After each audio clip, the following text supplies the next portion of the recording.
서울시 노원구. 안녕하세요. 무릎 통증으로 매일이 괴롭다는 김경숙 씨. 나이 드니 관절 여기저기 다 아픈데 특히 이 무릎이 너무 아파요. 퇴행성 무릎 관절염으로 고생 중인 김경숙 씨. 게다가 허리 협착증까지 있어 거동이 불편해 주로 집에서 생활한다는데요. 인공관절 수술한 지 한 3년 됐는데 뭐 어떻게 아직 나아진 것도 없고 그 이쪽 아이 한 다리에다 힘을 주고 거기다 의지하고 계속 걷다 보니까 지금은 양쪽 다리 다 아파나요.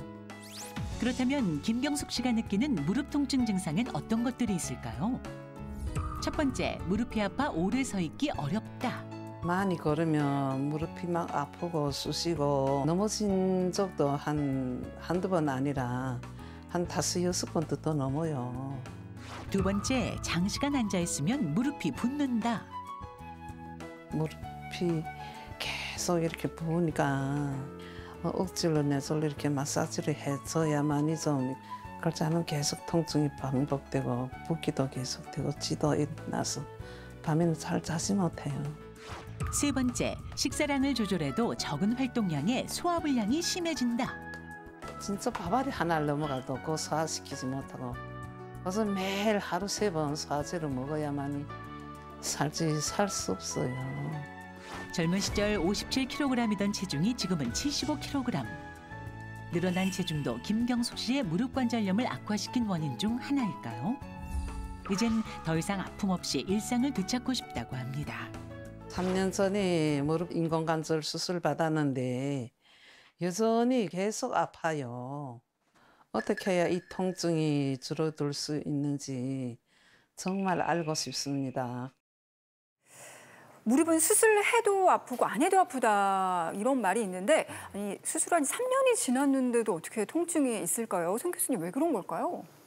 이 환자분 같은 경우에는 한 3가지 정도를 먼저 고려를 해볼 수 있을 것 같습니다. 첫 번째로 수술하고 무릎이 계속 붓는 거는 정상적인 과정은 아닙니다. 그래서 이 무릎 안에 활액막염이 있는지 또는 무릎 관절 주위에 이상이 있는지를 체크해 볼 수 있는 관절액 천자 검사라든지 아니면 무릎 엑스레이를 정기적으로 찍어보는 게 중요하겠고요. 또 무릎과 관련해서 척추협착증이 같이 있으시기 때문에 이 척추협착증이 동반된 경우에도 무릎 다리의 저림 또 다리의 통증이 생길 수가 있습니다. 그래서 척추협착증을 무릎 관절염과 동시에 치료하는 게 두 번째로 중요하겠고 세 번째는 이 환자분 같은 경우에는 체중이 굉장히 또 불었고 또 실내에서만 생활하면서 근력 운동을 거의 하지 못하는 상태가 되겠습니다.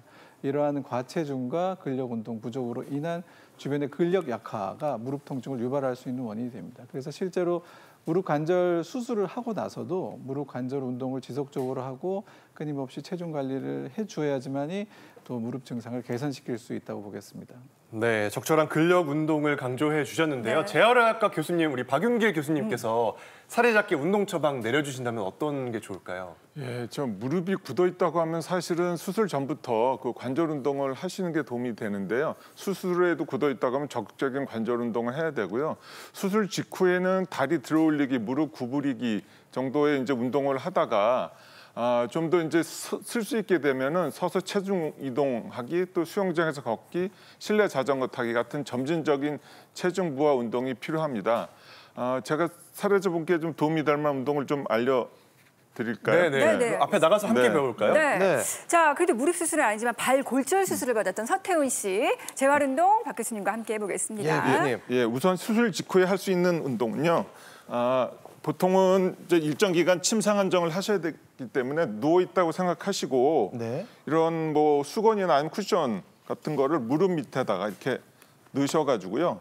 무릎 밑에다가요? 예, 오금이라고 하죠. 거기다 받치시고 이렇게 되면 살짝 올라오게 되는데 여기서 무릎을 쭉 펴게 되면 뒤꿈치가 바닥에서 올라가고 발목은 당기고 무릎에 힘을 꽉 주는 겁니다. 누가 누른다고 생각하고 그러면 무릎 위쪽에 대퇴사두근하고 정강이에 있는 전경골근이 힘이 꽉 주게 됩니다. 예, 엄청 힘이 들어가는데. 네, 이 상태에서 한 10초 정도 꽉 힘을 주시면 체중 부하 없이 근육을 갖다가 단련할 수 있는 운동이 되고요. 10초 힘 주는 걸 한 번으로 해서 한 번에 한 20번씩 하루에 한 3번, 4번. 양쪽을 합쳐서면은 10번씩이 되겠네요. 네, 반대쪽도 같이 해주시는 것도 좋습니다.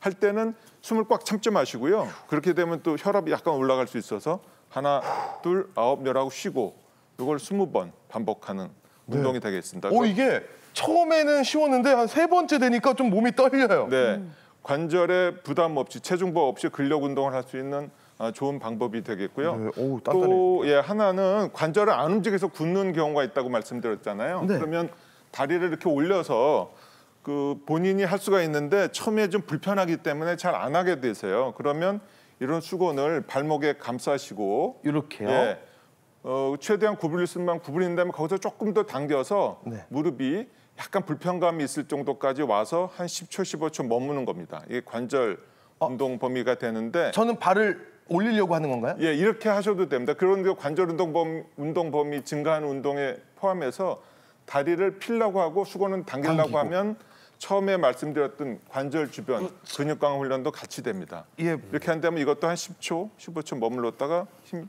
푸시고. 예. 만약에 이렇게 앉아서 하는 게 힘들면 누워서 하실 수도 있습니다. 저도 지금 약간 이제 아직 30대인데도 뒤로 넘어질 것 같았어요. 그래서 약간 근력이 부족하신 분들은 누워서 해도 괜찮을 것 네, 같아요. 맞습니다. 이런 방법으로 구부릴 때 그 구부리고 조금 더 한 다음에 여기서 다리는 피려고 하고 야, 손에 저는 힘을 발이 더 좀- 세네요. 발이 원래 더 세죠. 여기서 10초, 15초 머물렀다가 하는 근력 운동까지 서태현 씨 같이 같은 경우 예전에 발 골절 수술을 네. 받았다고 하는데 이렇게 무릎에도 나중에 좀 영향이 있기 때문에 운동해 주면 좋겠어요, 교수님. 맞습니다. 그 골절 후에는 수술 후에 한동안 못 걷기 때문에요. 근육 약화가 금방 옵니다. 같이 해주시는 게 좋겠습니다. 네, 시원하네요. 요거는 은근히. 계속 누워 계시게요. 네. 예. 진행하세요. 일어나시긴 괜찮으신 거죠? 네. 잘 배워봤습니다. 네, 감사합니다. 고맙습니다. 네, 인공관절 수술에 대해서는 워낙 궁금증이 많잖아요. 수술을 그럼요. 받아야 되나 그렇죠. 말아야 되나 이런 고민하시는 분들도 계실 텐데 그래서 저희가 OX로 정리를 해보겠습니다. 네. 첫 번째 궁금증은 바로 이겁니다. 인공관절 수술, 통증이 어마어마하다. 걱정되죠. 네, 심 교수님 이거 어떤가요? 네. 예, 정답은 O이지만 네. 걱정하시지 말라는 뜻에서 X로 하겠습니다. 네. 아까 송 교수님께서 말씀해 주셨지만 우리가 인공관절이라고 하는 거는 망가진 뼈하고 연골을 잘라내고 그 자리에 우리 합금과 강화 플라스틱으로 구성된 인공관절을 삽입하는 수술입니다. 그러니까 결국은 뼈를 자르게 되는 거잖아요. 그러니까 많이 아프시겠죠.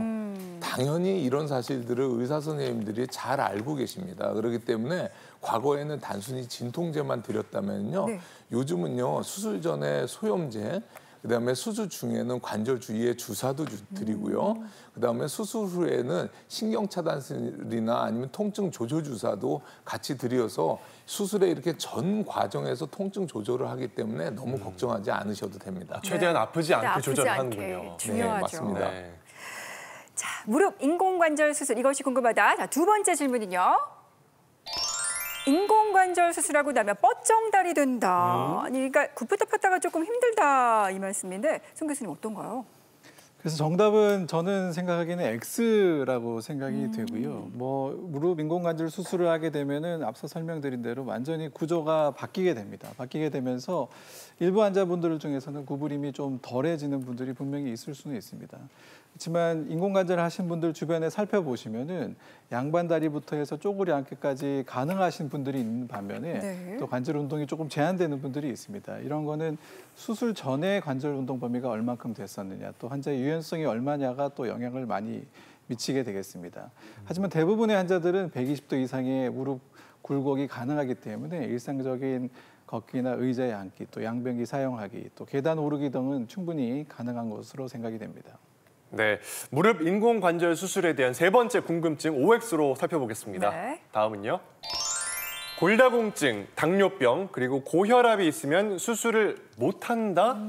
이건 어떤 거예요, 심 교수님? 네, 정답은 X입니다. 네. 우리가 그 65세 이상 분들한테서 당뇨병과 고혈압의 유병률을 각각 살펴보면요. 한 30%, 50% 정도 되거든요. 그러니까 한 3분의 1에서는 당뇨병, 2분의 1에서는 고혈압이 있으신 거예요. 그러니까 거의 모든 어르신분들이 이런 만성 질환들을 갖고 있다고 보게 되는 것이죠.